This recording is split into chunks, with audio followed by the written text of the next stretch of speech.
Estamos começando o programa Impressões pela TV Câmara de Florianópolis. Como eu sempre falo aqui para você, não esqueça que toda a nossa programação você pode acompanhar através do nosso site cmf.sc.gov.br. As sessões, todos os nossos programas aqui da TV Câmara, tudo que acontece no Legislativo Municipal. Bom, mas no programa Impressões de hoje nós vamos falar de um assunto muito agradável, muito gostoso de ser falado, que é o intercâmbio. Você já fez, quer fazer, conhece alguém que fez? Todo mundo tem curiosidade sobre esse assunto e ao nosso lado, Felipe Gendiroba, ele que é diretor da empresa Intercultural, que é uma agência de intercâmbio. Obrigada pela participação. Eu que agradeço. Bom, Felipe, já vou começar perguntando. O que é o intercâmbio? Assim, é só de estudo? É só de trabalho? É de ambos? Como que é? O intercâmbio ele começou como um programa geralmente de estudos, mas hoje existem intercâmbios até empresariais, né, entre empresas. Mas o que é mais comum quando as pessoas procuram uma agência de intercâmbio é que elas queiram estudar ou trabalhar no exterior, né? Essas são as duas vertentes mais fortes e é o que as pessoas mais procuram.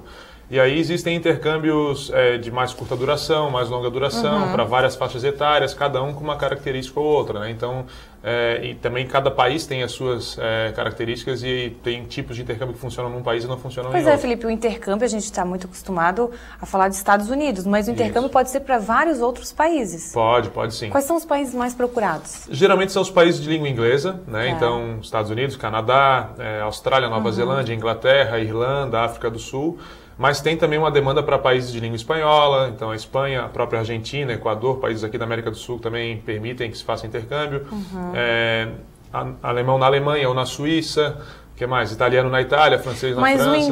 Mas os ingleses, né? Porque é a língua mais falada, Isso talvez mesmo. por isso mais a procura? É isso mesmo, exatamente. As pessoas, quando querem aprimorar um idioma, ou até mesmo pela bagagem que elas já têm aqui do Brasil, elas já falam um pouco de inglês, já aprenderam no colégio, fizeram algum cursinho, então elas procuram países de língua inglesa, essa é a tendência. Bom, muitas vezes, quando a pessoa procura um intercâmbio, ela pode focar, também, como você falou, no empresarial, nas gírias, nas palavras daquele trabalho. Por exemplo, um economista para falar sobre uma linguagem de economia. Seria isso também? Também. Existem cursos vamos dar um exemplo, de inglês para negócios, inglês para advogados, inglês para fins médicos, para aviação.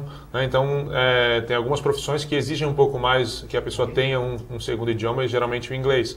E aí tem cursos já preparatórios para essas profissões. A pessoa já pode até saber falar inglês, mas não sabe os termos técnicos daquela profissão. E ela procura se especializar naquilo.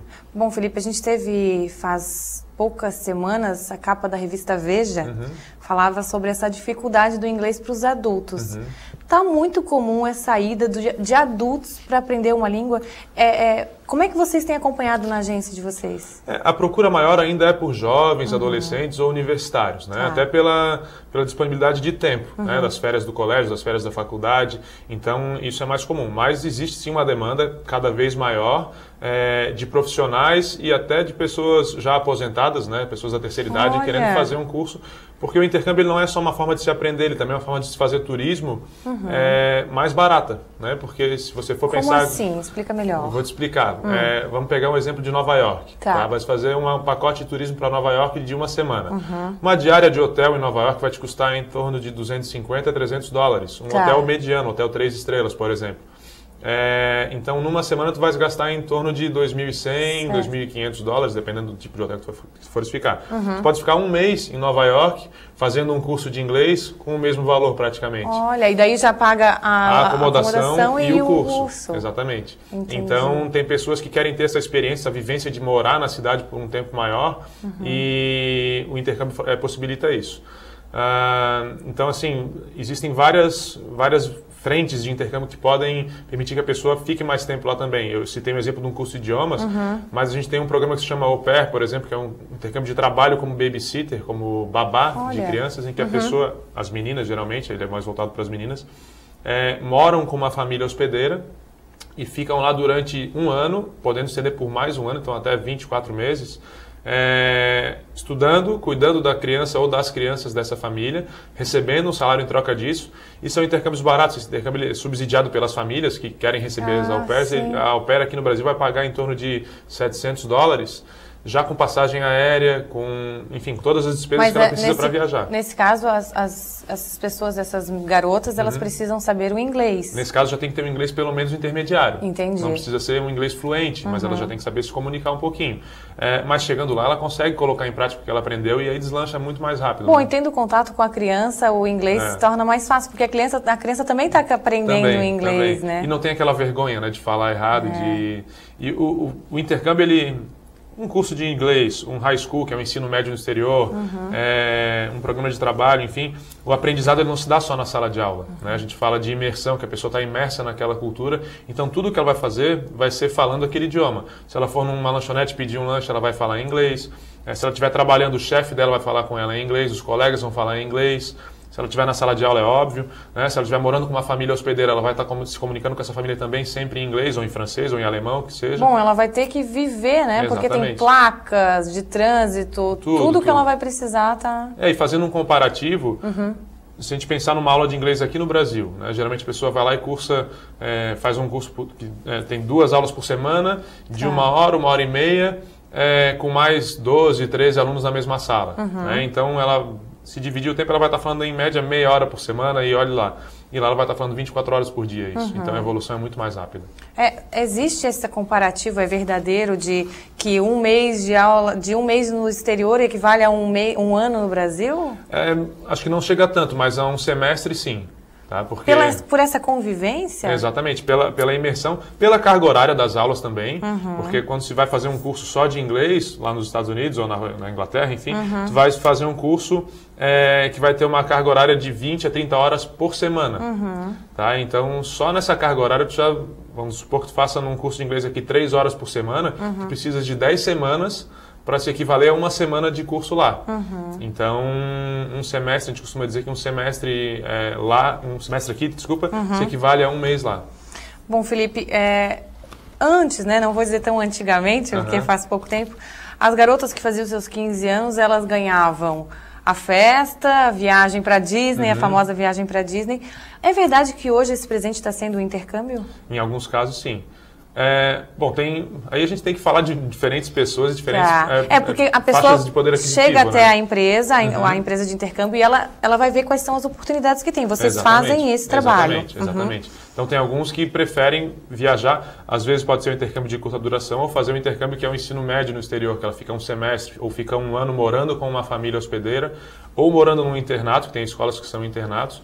A gente fala internato, parece uma palavra meio forte, assim, aquele negócio meio militar, mas não tem nada a ver. Assim, eles aproveitam muito também o internato, porque eles geralmente moram com jovens do mundo inteiro. Então, vamos supor que numa casa que morem lá 10 meninos ou 10 meninas, né? Não tem mistura nesse sentido, e que tem um professor que mora com eles, que cuida daquela casa, como se fosse o tutor deles. Sim.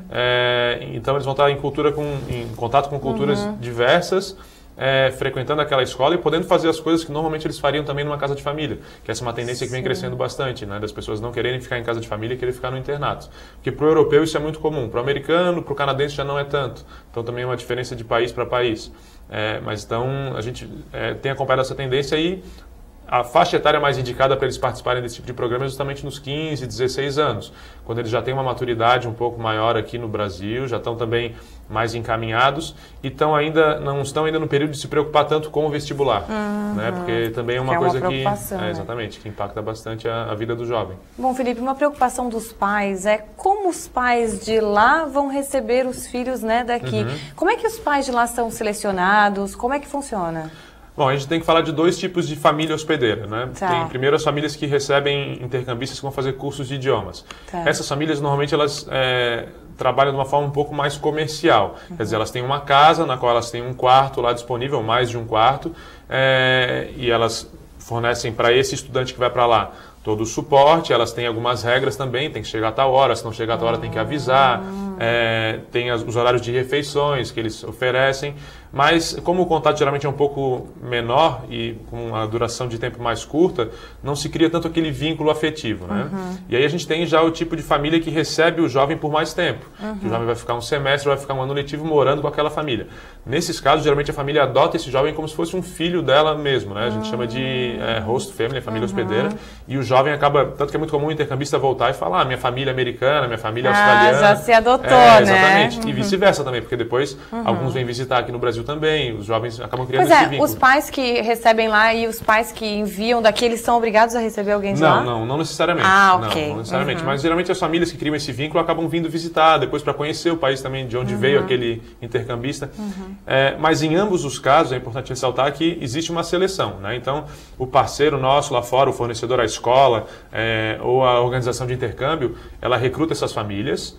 Geralmente eles têm coordenadores de área, então vamos supor que o jovem vá para Miami, né? Então vai ter um coordenador na região do sul da Flórida que vai recrutar essas famílias interessadas em receber um intercambista, vai visitar essa casa. Tem todo um treinamento. Vai tirar fotos da casa, vai conversar com os pais, entender qual é a expectativa deles, ver o que eles gostam, o que eles não gostam, para também fazer casar bem o jovem intercambista com a família. Né? Porque não adianta ter um jovem super ativo que vai parar numa casa de uma família que não gosta de sair, que fica em casa o dia inteiro, e vice-versa. Um jovem que é mais quieto, que gosta mais de ficar no computador e tal, que não pratica tantos esportes, uma família super ativa. Então a gente busca sempre encaixar o perfil de um com o outro. E durante o período que o intercambista está lá também, são feitas reuniões tanto com os intercambistas como com as famílias, para entender as dificuldades que eles possam estar passando. Então, de repente, o intercambista ele não se sente à vontade para chegar para o pai, para a mãe dele e dizer, olha, poxa, eu não gosto dessa comida, ou eu preciso lavar minha roupa, como é que eu faço? E, às vezes, tendo uma outra pessoa intermediária, fica mais fácil essa comunicação. Mais fácil. Bom, para quem quiser saber mais, vamos colocar o site e o telefone na tela, intercultural.com.br e o 3229-7900. Isso mesmo. Felipe, as pessoas vão chegar na empresa, né, na Intercultural, e elas vão dizer, eu quero fazer intercâmbio, mas eu sou empresário, eu sou estudante, ou eu sou... Lá vocês têm todo esse suporte, como funciona se uma pessoa chegar lá hoje e dizer, eu quero aprender uma outra língua, mas não sei o que fazer? Não, tem sim, a gente tem uma equipe bem treinada, bem preparada, que vai saber identificar qual é o perfil daquela pessoa, aí entrando nos aspectos de tempo que ela tem disponível, dinheiro que ela tem disponível para investir nisso, que tipo de perfil que ela tem, se ela quer trabalhar, se ela só quer estudar, se ela quer fazer um estágio, qual idioma que ela está buscando, até mesmo os tipos de acomodação. Então, são várias variáveis no intercâmbio que precisam ser identificadas quando a gente oferece um pacote, né, ou um programa de intercâmbio para um cliente. Então, chegando lá, a gente consegue identificar isso. E esse atendente, ele tem que ter um pouco de paciência, porque a pessoa está na empolgação e não sabe se é assim, se é melhor, ela quer saber tudo, tem que explicar direitinho, tem que explicar, né? É uma experiência para a vida toda. Com certeza. E o atendente ele tem que estar bem preparado e conhecer um pouco de tudo. Mas mesmo quando ele não tem todas as informações, a gente tem aí os coordenadores que ficam mais no backstage, vamos dizer assim. Quando ele precisa de um suporte, tem pessoas que já têm conhecimento de todas as regiões para poder passar isso para o cliente. Entendi. Vamos falar um pouquinho só de custo, assim. A gente não pode falar de um custo exato, porque a gente não está dando um exemplo aqui. Mas fica muito salgado para esses pais que querem dar essa experiência para os filhos? Existe algum pacote promocional? O que vocês oferecem? Bom, então, eu falei ainda há pouco do Au Pair, que é o programa mais barato que tem, né? Ele custa cerca de $700, vamos dizer, para um ano de intercâmbio. Tá. E a pessoa ainda vai ser remunerada para isso. Pensando num curso de idiomas, a gente pode falar aí a partir de um mês, 4 semanas de curso, em torno de $2.000 mais ou menos, incluindo o curso e acomodação. Aí vai variar de país para país, da intensidade do curso, enfim. Mas a partir desse valor já é possível. Então a gente está falando aí de R$4.000. Mas a gente está falando de acomodação, de aula, de às vezes comida que a família pode oferecer? Geralmente no caso de alimentação, ou é o café da manhã, ou o café da manhã e jantar. Entendi. Tá? Porque o almoço, o aluno mas já é um avanço. Já é uma coisa, com certeza. E aí a gente vai chegar em, por exemplo, intercâmbios de high school, que é o semestre letivo, né, o ensino médio aqui do Brasil. E só uma pergunta, aproveitar que a gente está falando desse assunto. Esse ensino lá, ele elimina o ensino daqui? Ele valida, o aluno pode validar o semestre que ele fez lá aqui no Brasil. Então ele não perde tempo, vamos dizer assim. Se ele foi para lá fazer um semestre, ele valida esse semestre aqui no Brasil também. Entendi. Apesar de o conteúdo às vezes não ser o mesmo, tá? Mas o Ministério da Educação permite isso. Porque às vezes há essa preocupação de, vou perder minha turma, vou ficar atrasado. Não, ele fica 6 meses fora, vamos supor, depois volta no mesmo ano que ele estaria se ele tivesse continuado aqui no Brasil.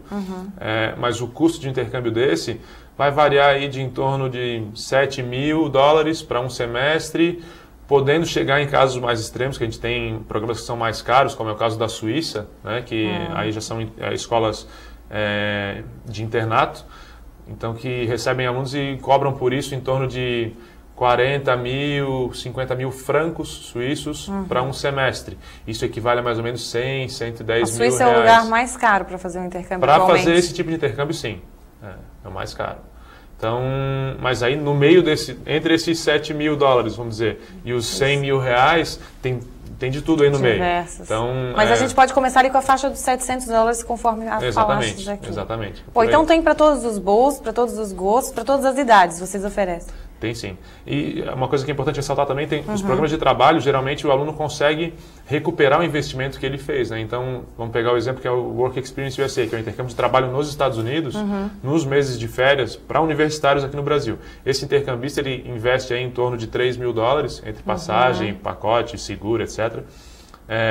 E ele consegue, com o trabalho dele, geralmente recuperar esse investimento. Ah, que interessante. Então, essas duas experiências simultâneas. Exatamente. Bom, Felipe Gendiroba, ele que é diretor de uma empresa de intercâmbio em Florianópolis, obrigada pela participação aqui no programa. Muito obrigado pelo espaço. E vocês que têm dúvida, quer saber mais um pouquinho, visitem a Intercultural, outras agências de intercâmbio em Florianópolis, e nós nos encontramos no próximo programa Impressões. Até lá!